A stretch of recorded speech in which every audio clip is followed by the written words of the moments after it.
Hello students, कक्षा 11 के रसायन विज्ञान में हम लोग दूसरा चैप्टर पढ़ रहे हैं, परमाणु की संरचना। और इस चैप्टर में यह लेक्चर नंबर 17 है।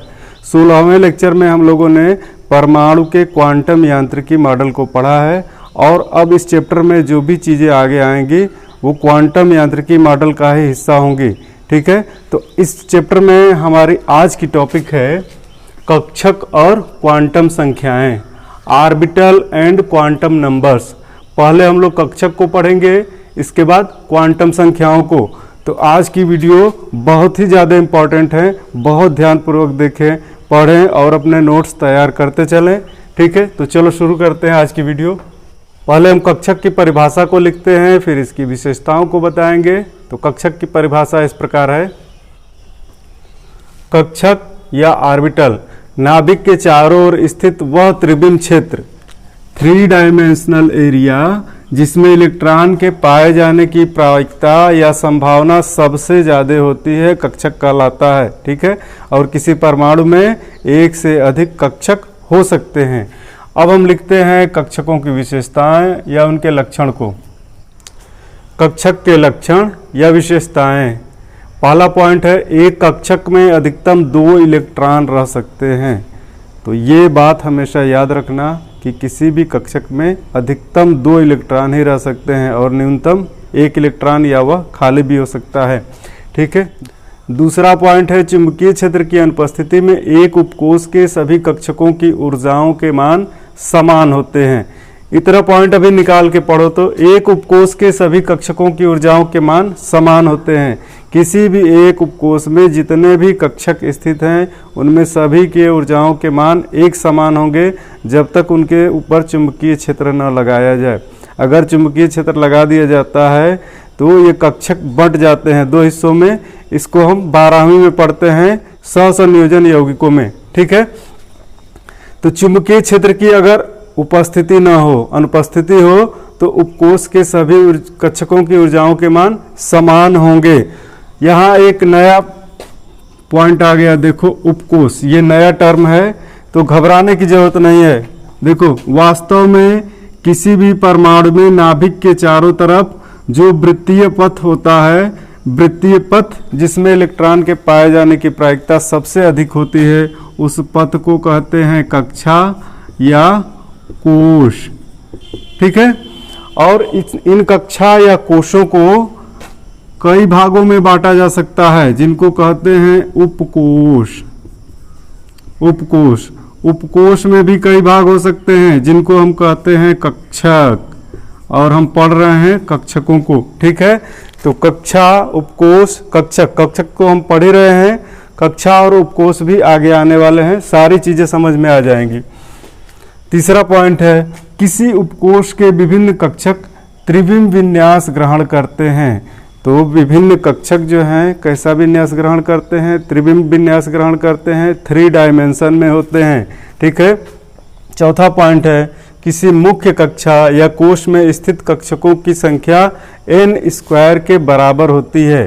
ठीक है, एक मुख्य कक्षा या कोश में कितने कक्षक होंगे उसकी संख्या n² के बराबर होती है। और n क्या है? मुख्य कक्षा की वैल्यू है। n बराबर 1 होगा तो उसमें कक्षकों की संख्या 1² के बराबर होगी। नीचे एग्जाम्पल्स दिए हुए हैं, जैसे मुख्य कक्षा या कोश और कक्षकों की संख्या। जब n बराबर 1 होगा, इसको हम कहते हैं पहली कक्षा के। नाभिक के चारों तरफ, ये है नाभिक किसी परमाणु का, इसके चारों तरफ कई कक्षाएं संभव हैं। ठीक है, तो पहली कक्षा को हम कहते हैं के, जिसके लिए n का मान होता है 1। दूसरी कक्षा को कहते हैं l, जिसके लिए n का मान होता है 2। तीसरी कक्षा को m, जिसके लिए n का मान 3। चौथी कक्षा को n, जिसके लिए n का मान 4। और इसी तरह क्रमशः k, l, m, n, o, p कक्षाएं बढ़ती जाती हैं। ठीक है, तो जब n का मान 1 हो तो इसमें कितने कक्षक उपस्थित होंगे? तो 1 का स्क्वायर करेंगे, 1 ही आएगा, यानी कि पहली कक्षा में कक्षकों की संख्या 1 ही है। दूसरा पॉइंट, जब n बराबर 2 है तो n बराबर 2 किसके लिए रिप्रेजेंट किया गया है? दूसरी कक्षा के लिए, l के लिए। तो इस कक्षा में कुल कक्षकों की संख्या 2² के बराबर यानी 4 होगी। इसी तरह जब n का मान 3 हो यानी m कोष में कुल कक्षकों की संख्या 9 और n बराबर जब 4 हो यानी मुख्य कोष n है तो उसमें कक्षकों की संख्या 16 है। ठीक है, तो ये चीज़ें समझ में आ गई होंगी। अब हम चलते हैं क्वांटम संख्याओं पर। क्वांटम संख्याएं क्या हैं इनको देखते हैं। आप जल्दी से इसका स्क्रीनशॉट ले लो, आगे बढ़ते हैं हम। क्वांटम संख्याएं, क्वांटम नंबर्स, संख्याओं का वह सेट। क्वांटम संख्याएं क्या हैं? संख्याओं का एक सेट हैं। ठीक है, संख्याओं का वह सेट जिनके द्वारा परमाणु में स्थित विभिन्न कक्षकों की ऊर्जा तथा इलेक्ट्रॉनों की स्थिति, इनके द्वारा क्या पता चलता है? कक्षकों की ऊर्जा और इलेक्ट्रॉनों की स्थिति का वर्णन किया जाता है, क्वांटम संख्याएं कहलाती हैं। फिर से पढ़ता हूँ, संख्याओं का वह सेट जिनके द्वारा परमाणु में स्थित विभिन्न कक्षकों की ऊर्जा तथा इलेक्ट्रॉनों की स्थिति का वर्णन किया जाता है, क्वांटम संख्याएं कहलाती हैं। क्वांटम संख्याएं 4 प्रकार की होती हैं। पहला है मुख्य क्वांटम संख्या, प्रिंसिपल क्वांटम नंबर, इसको हम स्मॉल n द्वारा डिनोट करते हैं। दूसरी क्वांटम संख्या है द्विअंशीय क्वांटम संख्या, एजीमुथल क्वांटम नंबर, इसको हम कोणीय संवेग, कक्षक कोणीय संवेग क्वांटम संख्या या orbital angular momentum quantum number भी कहते हैं। ठीक है, तो द्विअंशीय क्वांटम संख्या को हम क्या कह सकते हैं? कक्षक कोणीय संवेग क्वांटम संख्या या ऑर्बिटल एंगुलर मोमेंटम क्वांटम संख्या कह सकते हैं। इसको स्मॉल l के द्वारा प्रदर्शित किया जाता है। तीसरी क्वांटम संख्या है चुंबकीय क्वांटम संख्या, मैग्नेटिक क्वांटम नंबर, इसको स्मॉल m से डिनोट करते हैं। और चौथी क्वांटम संख्या है चक्रण क्वांटम संख्या, स्पिन क्वांटम नंबर, इसको स्मॉल s द्वारा डिनोट करते हैं। तो अब हम क्रमशः एक एक करके चारों क्वांटम संख्याओं को पढ़ेंगे। तो हमारी पहली क्वांटम संख्या है मुख्य क्वांटम संख्या, और मुख्य क्वांटम संख्या के लिए डिफिनीशन इस प्रकार है। पहली क्वांटम संख्या है मुख्य क्वांटम संख्या। यह क्वांटम संख्या कक्षक के आकार तथा ऊर्जा को निर्धारित करती है। यहाँ ध्यान दें, यह क्वांटम संख्या कक्षक के आकार तथा ऊर्जा को निर्धारित करती है कि उस कक्षक का आकार कैसा है, उसकी ऊर्जा कितनी है। यह क्वांटम संख्या मुख्य कोश या कक्षा, जिसको शेल भी कहते हैं, को भी निर्धारित करती है। तो मुख्य क्वांटम संख्या n और किसको निर्धारित करती है? 3 चीज़ों को, एक तो कक्षक का आकार और ऊर्जा, और दूसरी मुख्य कक्षा को भी निर्धारित करती है। ठीक है, इस क्वांटम संख्या से पता चलता है कि इलेक्ट्रॉन किस मुख्य कोश में उपस्थित है। इसका मान यानी मुख्य क्वांटम संख्या का मान 1, 2, 3, 4, 5, 6 इस तरह से पूर्णांक संख्या में होता है। मुख्य कक्षा और n का मान, यदि मुख्य कक्षा k है यानी प्रथम कक्षा, तो उसके लिए n का मान 1 होता है। मुख्य कक्षा L है दूसरी कक्षा, तो उसके लिए n का मान 2। मुख्य कक्षा M है तो n का मान 3। मुख्य कक्षा n है तो n का मान 4। इस तरह से हम देखते हैं कि नाभिक के चारों तरफ जिनकी जितनी भी कक्षाएं होती हैं उनको K, L, M, N, O, P से या फिर 1, 2, 3, 4, 5, 6 इस तरह से हम जानते हैं। ठीक है, अगली क्वांटम संख्या पे आते हैं। दूसरी क्वांटम संख्या है द्विअंशीय क्वांटम संख्या, जिसको स्मॉल l के द्वारा हम डिनोट करते हैं। यह क्वांटम संख्या इलेक्ट्रॉनों के उपकोशों, सब सेल या उप ऊर्जा स्तरों को प्रदर्शित करती है। तो l किसको किसको प्रदर्शित करती है? इलेक्ट्रॉनों के उपकोशों या उप ऊर्जा स्तरों को प्रदर्शित करती है। इसका मान मुख्य क्वांटम संख्या n के मान पर निर्भर करता है। l के कुल मानों की संख्या n के बराबर होती है। n के किसी मान के लिए l के मान 0 से n-1 तक होते हैं। यहाँ हम दिखा रहे हैं, बात क्लियर हो जाएगी। देखो n के मान, मुख्य क्वांटम संख्या n के मान, और इसके आगे लिख दे रहे हैं द्विअंशी क्वांटम संख्या l के मान। ठीक है, 2 कॉलम बना लिए।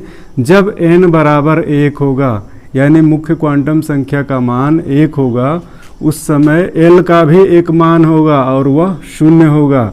ठीक है, जब मुख्य क्वांटम संख्या n का मान 2 होगा तो उस समय l का भी 2 मान प्राप्त होगा और वह 0 और 1। ठीक है, जब मुख्य क्वांटम संख्या n का मान 3 होगा तो उस समय l के भी 3 मान प्राप्त होंगे और वो मान है 0, 1, 2। जब n का मान 4 होगा तो l के मान भी कुल 4 होंगे और वो मान है 0, 1, 2, 3। तो l के कुल मान n के मान के बराबर होते हैं और हमेशा n-1 यानी यहाँ 4 है तो 4-1 बराबर 3 के बराबर होते हैं।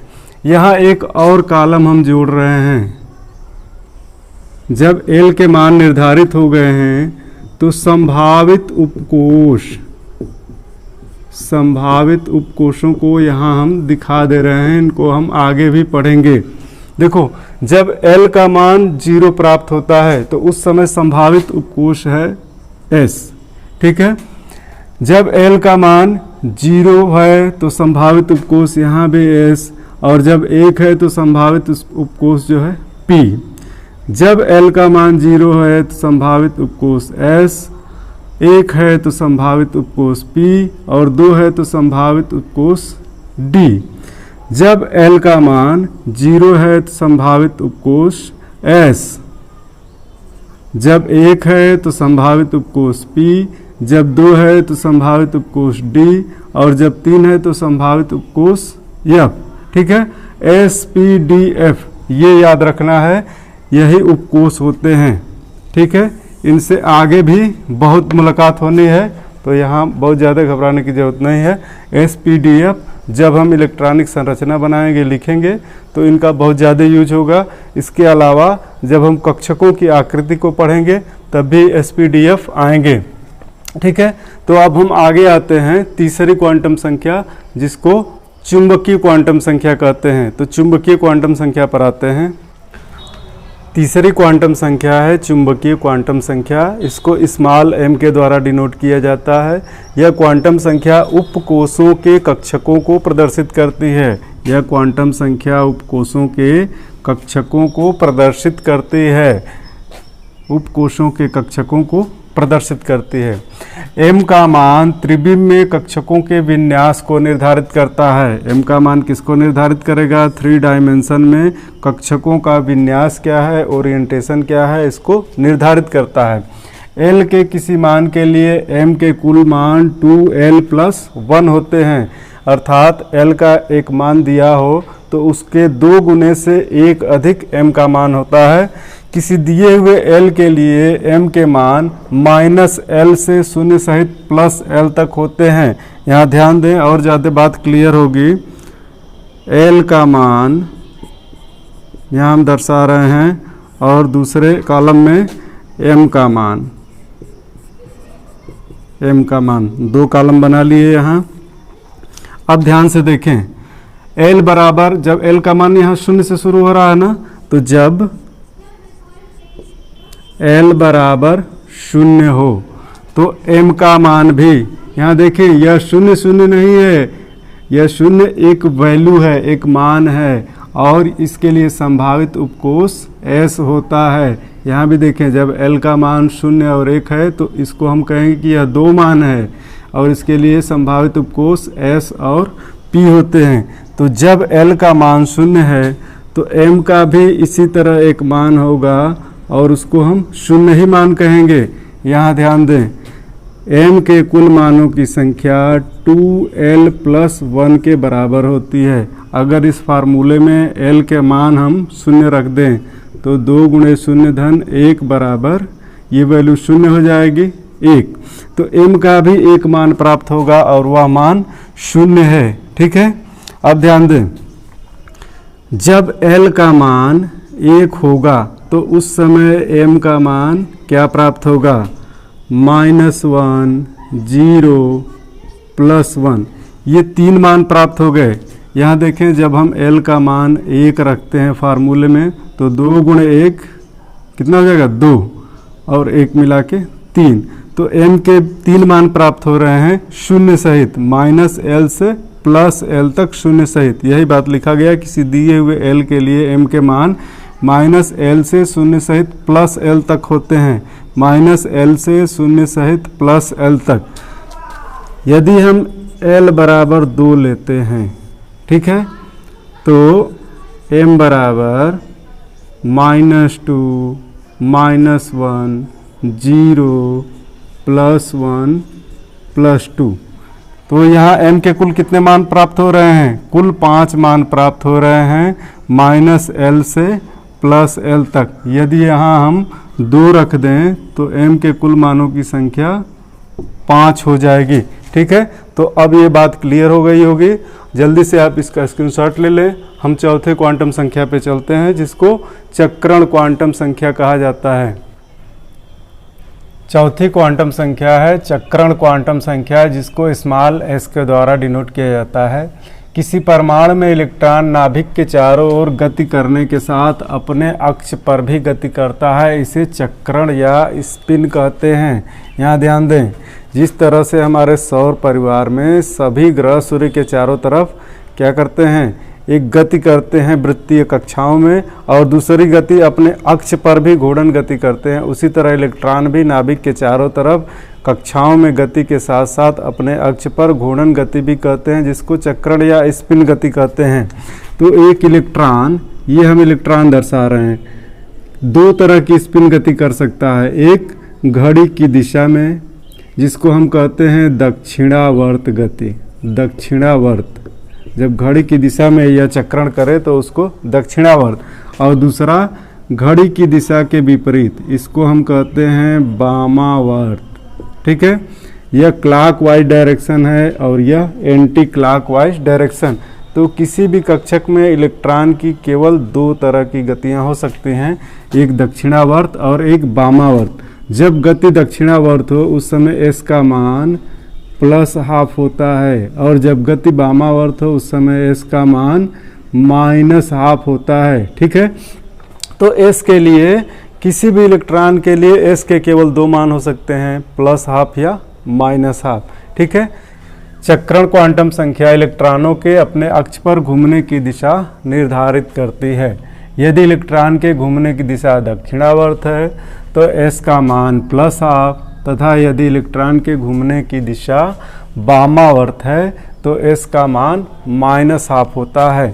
एक कक्षक को, किसी भी परमाणु के लिए एक कक्षक को हम एक बॉक्स द्वारा दिखाते हैं। जब हम लोग इलेक्ट्रॉनिक संरचना बनाएंगे और क्वांटम संख्याओं के मान निकालेंगे, उस समय हम कक्षक को एक बॉक्स द्वारा दिखाएंगे, और इस कक्षक में 2 ही इलेक्ट्रॉन रह सकते हैं। इलेक्ट्रॉनों को हम इस प्रकार से दिखाते हैं। यदि एक इलेक्ट्रॉन है तो इस तरह से तीर द्वारा दिखाएंगे, और नहीं तो 2 इलेक्ट्रॉन है तो हाफ तीर द्वारा दिखाएंगे, और दोनों इलेक्ट्रॉनों की दिशा एक नहीं, दिशा अलग अलग होगी। यहाँ देखो, ये इलेक्ट्रॉन दक्षिणावर्त गति को दिखा रहा है और ये इलेक्ट्रॉन वामावर्त गति को दिखा रहा है। तो किसी भी कक्षक में अधिकतम 2 इलेक्ट्रॉन हो सकते हैं, लेकिन दोनों की स्पिन गति एक दूसरे के अपोजिट होगी।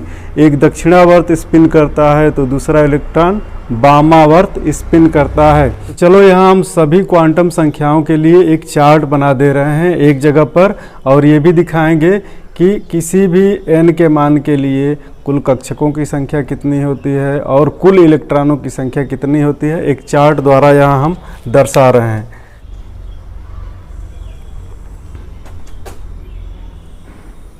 चार्ट यहाँ हम बना दे रहे हैं। पहले लिखेंगे मुख्य क्वांटम संख्या के लिए n का मान, यह पहला कॉलम होगा हमारा। दूसरे कॉलम में हम लिखेंगे द्विगंशी क्वांटम संख्या L का मान। तीसरे कॉलम में लिखेंगे चुंबकीय क्वांटम संख्या M का मान। इसको थोड़ा चौड़ा बना रहे हैं। और S के मान चूंकि 2 ही होते हैं, या तो +½ होगा या तो -½ होगा, तो इसलिए इस चार्ट में हम S को शामिल नहीं कर रहे हैं। यहाँ हम लिखेंगे कक्षकों की संख्या, कक्षकों की संख्या, और कुल कक्षकों की संख्या एन स्क्वायर सूत्र से भी हम ज्ञात कर सकते हैं, तो एन स्क्वायर लिख दे रहे हैं। और अगला कॉलम है कुल इलेक्ट्रॉनों की संख्या, इलेक्ट्रॉनों की संख्या, इलेक्ट्रॉनों की संख्या। और इलेक्ट्रॉनों की संख्या को हम 2n स्क्वायर सूत्र से निकाल सकते हैं, तो इसको भी हम यहाँ दर्शा दे रहे हैं। ठीक है, ये हमारे कॉलम हो गए। अब चलो शुरू करते हैं। n का मान न्यूनतम कितना होता है? 1। पहली कक्षा के लिए n का मान 1 होता है, तो k कक्षा के लिए लिख दे रहे हैं, यहाँ कक्षा भी दिखा दे रहा हूँ। k कक्षा के लिए n का मान 1 होता है। ठीक है, तो जब n बराबर 1 हो तो उस समय l का मान कितना होता है? 0। ठीक है, जब n का मान 1 हो तो उस समय l का भी एक मान होता है और वह 0 होता है। और जब l का मान 0 होता है तो m का भी एक मान होता है और वह भी 0 होता है। ठीक है, इसमें कक्षकों की संख्या क्या होगी? n स्क्वायर के बराबर होगी। 1 का स्क्वायर करेंगे तो 1 ही प्राप्त होगा। और 1 जब कक्षक हैं तो उसमें इलेक्ट्रॉनों की संख्या अधिकतम 2 होती है। ठीक है, दूसरी कक्षा पर आ रहे हैं, दूसरे कोष पर आ रहे हैं। दूसरा कोष है L और इसके लिए n का मान होता है 2। दूसरी कक्षा के लिए मुख्य क्वांटम संख्या n का मान 2 होता है। और जब मुख्य क्वांटम संख्या का मान 2 है तो L के भी 2 मान होते हैं ना, 0 और 1। जब मुख्य क्वांटम संख्या का मान 2 होता है तो L के भी 2 मान मिलते हैं, 0 और 1। और जब L के 2 मान हैं तो M के मान यहाँ देखें, जब L का मान 0 रहता है तो M का मान भी 0। और जब L का मान 1 होता है तो M का मान -1, 0, +1, यानी कि M के कुल 3 मान प्राप्त होते हैं L बराबर 1 के लिए। तो यह एक सेट हमको मिल गया। ठीक है, अब कक्षकों की संख्या यहाँ देखें, कक्षकों की कुल संख्या कितनी है? 1, 2, 3, 4। m के मान से हम देख सकते हैं कि कक्षकों की संख्या कितनी है? 1, 2, 3, 4। तो कक्षकों की संख्या कुल 4 होगी। और एक कक्षक में 2 इलेक्ट्रॉन हो सकते हैं, तो 4 कक्षकों में 8 इलेक्ट्रॉन होंगे। ठीक है, n स्क्वायर से देखें, दूसरे कक्षक के लिए 2 का स्क्वायर करेंगे तो 4 मिल जाएगा, 2n स्क्वायर करेंगे तो 8 मिल जाएगा। चलो आगे आओ, तीसरी कक्षा KL, तीसरी कक्षा M है और M के लिए n का मान 3 होता है। ठीक है, तो जब मुख्य क्वांटम संख्या n का मान 3 होगा तो L के भी 3 मान प्राप्त होंगे, 0, 1, 2। और ये इसको हम एक सेट में दिखा दे रहे हैं। ठीक है, जब L का मान 0 होगा तो M का मान भी 0 होगा। जब L का मान 1 होगा तो M का मान देखो -1, 0, +1। ठीक है, ये 3 वैल्यूज हो गए। और जब M का मान जब L का मान 2 होगा उस समय M के कुल वैल्यूज देखो, -2, -1, 0, +1, +2। कुल कक्षक यहाँ से हम गिन सकते हैं, यह एक सेट है। ठीक है, M के मानों का एक सेट है, 1, 2, 3, 4, 5, 6, 7, 8, 9, यानी कि कुल 9 ऑर्बिटल्स हमको मिलेंगे, कुल 9 कक्षक मिलेंगे। और जब कक्षकों की संख्या 9 है तो इलेक्ट्रॉनों की संख्या इसके 2 गुनी 18। यहाँ सूत्र से आओ, देखो n बराबर 3 के लिए जब n स्क्वायर करेंगे तो 9 और 2n स्क्वायर करेंगे तो 18। तो इस तरह से एक चार्ट द्वारा हम ये समझा दिए कि किसी भी दिए हुए n के मान के लिए L के कितने संभावित मान हो सकते हैं और किसी दिए हुए L के मान के लिए M के कितने संभावित मान हो सकते हैं। ठीक है, और किसी दिए हुए M के मान के लिए S के केवल 2 ही मान होते हैं, +12 और -12। अब देखें, किसी दिए हुए n के मान के लिए कुल कक्षकों की संख्या कितनी होती है और उनमें अधिकतम इलेक्ट्रॉनों की संख्या कितनी हो सकती है। तो ये सारी चीज़ें क्लियर हो गई होंगी। अगले वीडियो में हम, हालांकि इसके पहले हम लोगों को 1-2 वीडियो और पढ़ना होगा, उसके बाद क्वेश्चंस आते हैं क्वांटम संख्याओं को किस प्रकार ज्ञात किया जाता है। जैसे एक क्वेश्चन आ जाएगा, कार्बन परमाणु में अंतिम इलेक्ट्रॉन के लिए चारों क्वांटम संख्याओं के मान बताइए। तो इस तरह के प्रश्नों को हम लोग आगे वीडियो में पढ़ेंगे, तब जब इलेक्ट्रॉनिक संरचना लिखना सीख जाएंगे। ठीक है, तो मिलते हैं नेक्स्ट वीडियो में। Thank you.